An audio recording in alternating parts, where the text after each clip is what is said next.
Bonjour à tous et bienvenue dans cette nouvelle vidéo. On se retrouve aujourd'hui pour la revue de ma toile Amour et Lumière de Richard Cameron Morneau. C'est une toile qui est éditée par Oralois, enfin qui a été éditée par Oralois, puisqu'elle est actuellement en rupture de stock depuis un petit moment et je ne sais pas s'ils ont prévu de la rééditer. Mais dans le doute, je me suis dit que j'allais vous en faire une petite revue, puisque c'est une toile qui, je trouve, est passée assez inaperçue et que moi j'ai beaucoup aimé faire. Donc voilà, je vous en fais la petite revue.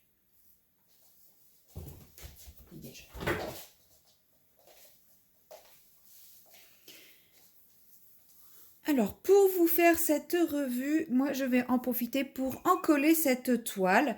Je l'encolle parce que j'ai reçu mon stylet avec lame céramique et j'avais l'habitude de mon ancienne lame qui coupait très mal et sur laquelle il fallait appuyer. Du coup, j'ai un petit peu coupé ma toile ici. Je ne sais pas si ça se voit, ça se voit. De toute façon, je vous ai fait des plans de coupe plus proches pour que vous voyez bien ce dont je vous parle à chaque fois. Et du coup, d'habitude, je n'encolle pas les toiles résine des grandes compagnies. Mais là, je vais le faire pour essayer de la solidifier parce que j'ai peur qu'elle finisse par se déchirer complètement à force. D'où la session en collage. Et comme ça va me permettre de répondre à des questions que j'ai reçues sur ma vidéo des tests des différentes colles, puisqu'on m'avait demandé de tester la vernicole Cléopâtre sur de la résine pour voir si ça perdait beaucoup de sa brillance ou non. Donc comme ça, je serai fixée. Moi, si ça perd de sa brillance sur cette toile, bon, c'est un peu dommage, mais ce n'est pas très grave puisqu'elle sera dans une pièce où de toute façon, il n'y a pas de lumière naturelle qui rentre. Ce sera dans mon couloir et voilà, il n'y a pas du tout de lumière naturelle dans ce couloir. Donc forcément, la brillance n'est pas la même. Alors, je vais commencer. Là, vous n'avez pas toute la toile dans sa totalité, mais je vous ai fait des plans larges, des plans plus serrés que je vais agrémenter au fur et à mesure de la vidéo dont je vous parle. Donc, c'est une petite toile qui fait 30 par 50 cm, 30,73 par 50,80 exactement. Et les dimensions chez Oralois, ce sont les dimensions en taille réelle. Donc, c'est-à-dire, c'est la taille de l'image qui est indiquée. C'est pas comme c'est bord exclu, quoi. Et j'ai mis à peu près 23 jours pour faire cette toile, mais comme vous le savez, moi je suis pas très très rapide pour faire mes toiles de diamond painting. Je pense que nos grandes, euh, nos grandes réalisatrices de diamond painting, elles feront des toiles, feraient cette toile en 2 3 jours sans difficulté. C'est une toile que j'ai trouvée très agréable à faire puisque, comme vous le constatez, elle est très très bloc au niveau du fond. On a une grosse zone de jaune pâle, mais il y a quand même des petites zones un peu nuancées dans le fond, des petites taches de couleurs différentes avec un endroit, un petit damier, etc. Qui rendent ce fond un peu moins monotone à poser. Alors, je ne l'ai pas trouvé monotone parce que ça reste une petite toile, donc forcément, ça va vite, mais on passe vite à autre chose en fait. Et à côté de ça, les zones qui ne sont pas blocs sont quand même assez confettis. Enfin, il y a des zones qui sont très confettis, des zones en ligne. C'est un bon mélange de tout ce qu'on peut trouver sur une toile, dans des proportions qui, moi, m'ont beaucoup plu, parce que le bloc, c'est sympa, ça va très vite, etc. Et trop de confettis, des fois, c'est pas forcément très agréable. Donc là, j'ai trouvé que les proportions étaient bien. J'ai bien aimé les proportions entre bloc et confetti. Que dire d'autre par rapport à cette toile? Les couleurs, hein, les couleurs étaient... Enfin, j'aime beaucoup les couleurs de cette toile, ce fond très clair et puis ces deux personnages qui se détachent bien. Le fait au niveau des AB, il n'y en a pas énormément et je les trouve plutôt bien placés parce que comme vous pouvez le voir, il y en a au niveau de l'intérieur des yeux, donc pointe de lumière, et un petit peu sur le personnage jaune, mais c'est tout, il n'y en a pas sur le personnage violet, donc le personnage jaune étant quand même le personnage prédominant en termes de surface, hein, j'entends. Je trouve ça bien que le personnage jaune, j'ai dit, j'espère. Euh, je trouve ça bien que lui ait des petites pointes de lumière en AB et pas forcément l'autre. Si les deux avaient eu des AB, ça aurait peut-être fait un petit peu trop. Alors, attendez, je suis en train de me contorsionner pour éviter d'apparaître dans le champ en plus que je place ma colle. Au niveau des diamants, souvent avec les diamants résine, quand on est dans des zones claires, donc comme le fond, on a des gros écarts. Là, franchement, j'ai été agréablement surprise parce que j'ai pas eu ce problème d'écart. Alors, comme vous le voyez en gros plan, oui, il y a des écarts. De toute façon, la pose parfaite n'existe pas. Et il faut savoir que il n'y a pas que les diamants qui sont responsables des écarts, hein, la forme des diamants. Il y a aussi le poseur et j'ai tout à fait conscience que les écarts que j'ai dans les zones claires, dans le fond, viennent en très très grande majorité de ma pose, puisque, puisque les écarts sont assez représentatifs des zones où je suis allée à la pince en prenant plusieurs diamants ou au multiplaceur ou autre. Je suis désolée pour les bruits de mon chat, il est pénible aujourd'hui, il a fait une grosse bêtise donc il s'est fait engueuler et donc là il se venge. Donc je pense qu'il va nous pourrir toute la vidéo. Voilà, donc je suis désolée pour tous les bruits. Pour reprendre aux écarts, donc je n'ai pas eu d'écart, les écarts habituels des couleurs claires. Donc oui, effectivement, il y a quelques écarts quand on regarde de très près, mais c'est des écarts dus à la pose et non dus à la qualité des diamants. Puisque j'ai déjà fait des toiles avec des teintes claires pour lesquelles il y avait des écarts, et clairement, ça ne donne pas du tout cet aspect-là, hein. C'est vraiment beaucoup plus marqué les écarts, et ils se voient même de loin. Là, en plan large, on ne voit absolument pas les écarts. Par contre, là où j'ai eu un peu plus d'écart, c'est dans le violet foncé, dans cette zone ici. Vraiment cette teinte-là, c'est là où j'ai eu des écarts. Au début, je m'étais dit que c'était lié à ma pose, mais non, c'était vraiment des écarts. Donc je pense qu'il y avait les diamants étaient un petit peu plus petits que les autres. Après, c'est une toute petite zone, c'est dans le foncé, donc franchement, ça se voit pas des masses. Mais là, c'est vraiment des écarts liés à la taille des diamants. Donc comme c'est foncé, on verra pas la différence. Mais enfin, on voit pas à la caméra, c'est ce que je voulais plutôt dire. Mais bon, après voilà, ça se voit clairement pas beaucoup. C'est une petite zone. Moi personnellement, ça ne me dérange pas du tout. Au niveau, sinon, de la pose des diamants, donc ça clipsait bien. J'ai pu faire toutes les techniques possibles. J'ai pu utiliser la pince en damier, la pince en solo, la pince en prenant plusieurs. J'ai vraiment pu mixer toutes les techniques de pose, hein. Moi, c'est comme ça, je pose jamais de la même façon. J'aime bien changer, j'aime bien varier, donc là, j'ai pas eu de soucis pour tout ça. Et excusez-moi pour ce son bizarre qui est sorti de ma bouche. Et au niveau de la pose, les diamants n'ont jamais popé. Là, sur un des plans très resserrés, vous verrez qu'il y a un diamant qui pop à un endroit. Enfin, moi, je l'ai vu en faisant la vidéo de près. Ce n'est pas lié à la pose, hein, c'est lié à la manipulation de la toile, puisque la toile, je l'ai beaucoup déplacée depuis que je l'ai terminée. Donc c'est là que le diamant a popé. Il a repris sa place sans difficulté et il n'a pas repopé après ce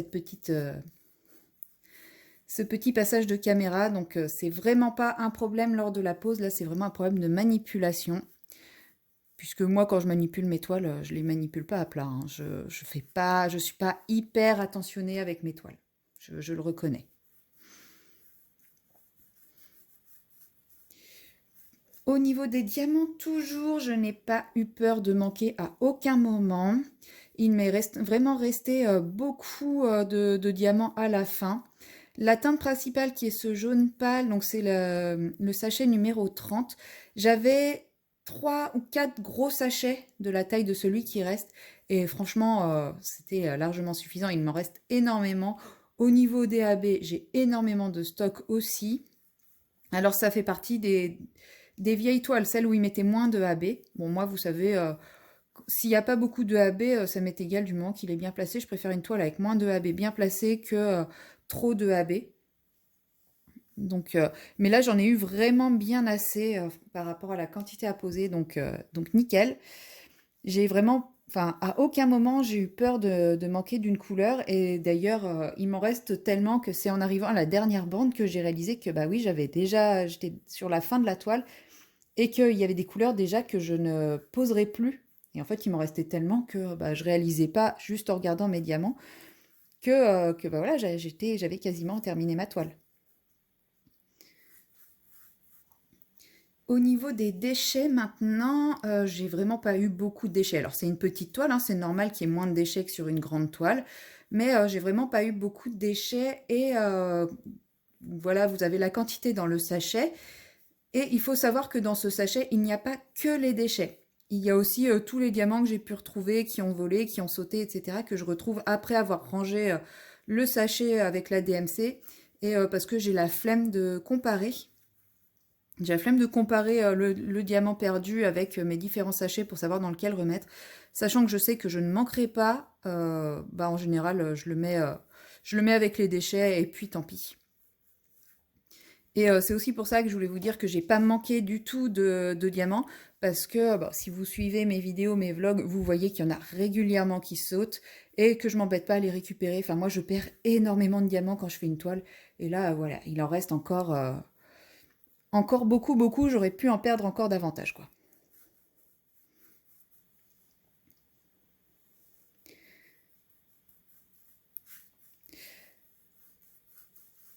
Alors, sinon, que dire de plus sur cette toile? Je réfléchis.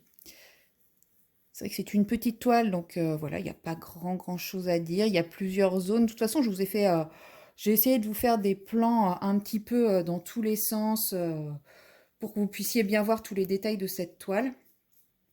N'hésitez pas à me dire dans les commentaires si vous aviez aussi craqué pour cette toile ou si pour vous, vous ne connaissiez même pas son existence.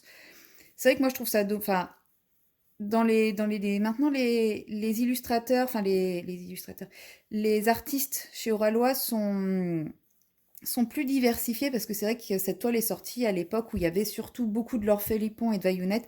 Et c'est vrai que les autres artistes étaient un peu... il manquait un peu de visibilité, je trouvais. Et comme maintenant il commence à y avoir une belle diversité d'artistes, je trouve que les autres artistes sont un peu plus visibles aussi. Alors c'est pas Oralois hein, qui cachait la visibilité, mais c'est plus bah, justement tous les réseaux sociaux, etc., bah, les gens qui achètent et qui partagent, qui ne mettaient pas assez en avant ce genre de toile. Et maintenant, bah, comme il y a une diversité plus importante, je pense qu'ils ont une clientèle qui se diversifie aussi. Et donc, les artistes un peu moins connus ou un peu moins plébiscités par les clients oralois, bah, commence à être mis en avant aussi bah, par ces nouveaux clients qui sont attirés par ces nouveaux artistes. Et ça, je trouve ça bien. Ça évite que des petites toiles pépites comme ça soient mises de côté, oubliées et peu vues. Donc, bon, moi, je l'ai acheté sur le tard, hein, cette toile-là. Je l'ai achetée courant 2023, mi-fin 2023. Donc, et puis, je ne mettais pas autant en avant mes réalisations oralois non plus, parce qu'à la base, je voulais vraiment faire qu'une chaîne colo. Et finalement, j'adore aussi faire du DP. Et le DP commence à prendre de plus en plus de place. Donc, voilà pourquoi je vous partage de plus en plus de DP. Mais du coup, enfin, voilà, quand je l'ai acheté, je sais si j'avais déjà ma chaîne, je crois. Mais voilà, je partageais pas mes achats Diamond Painting, etc. Donc forcément, bah, j'ai pas pu la mettre en avant à ce moment-là quand il en restait encore. Donc je sais pas si Oralois est toujours sous contrat avec cet artiste. Il en a fait une autre qui n'est pas du tout dans le même style, qui est beaucoup plus sombre, que moi j'aime moins, mais moi voilà, c'est par rapport à mes goûts perso. Moi je préfère les dessins un peu chou comme ça, etc. Mais qui en soi dans la réalisation est très très belle aussi. Donc je sais pas si s'ils sont toujours en contrat avec cet artiste ou pas, peut-être pas, hein. Mais voilà, il y a les artistes plébiscités, hein, Vaillounette, Laure Philippon, Maud Lamoine, Amandine Young, mais ils ont aussi plein de petites pépites à trouver et à chercher. Il faut pas hésiter à faire fouiller tout le site pour trouver ce genre de petites pépites qui souvent sont à des prix très intéressants en plus. C'est vrai que cette toile, je l'ai jamais vue non plus sur Vinted, donc je pense que les gens qui l'ont achetée l'ont gardée pour eux également. En même temps, elle est tellement mignonne, donc... Enfin, moi, j'adore cette toile. Après, peut-être que je ne suis pas normale, hein. Voilà, j'ai presque terminé. Donc là, vous voyez, ça a bien blanchi. Mais c'est pas grave parce qu'en séchant, ça va retrouver toute sa transparence. Maintenant, est-ce que ça aura gardé la brillance de la résine ou non? Je ne sais pas, on verra bien. Après, c'est vrai que moi d'habitude, j'utilise le vernicole sur l'acrylique, donc ça perd bien sa brillance. Maintenant, avec la résine, on verra le résultat.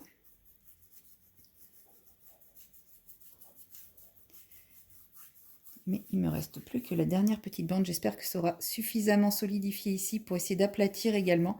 Parce que bon, bah, il reste toujours cette bande qui forme un écart. Mais je pense que voilà, j'ai coupé la toile, j'ai coupé la toile.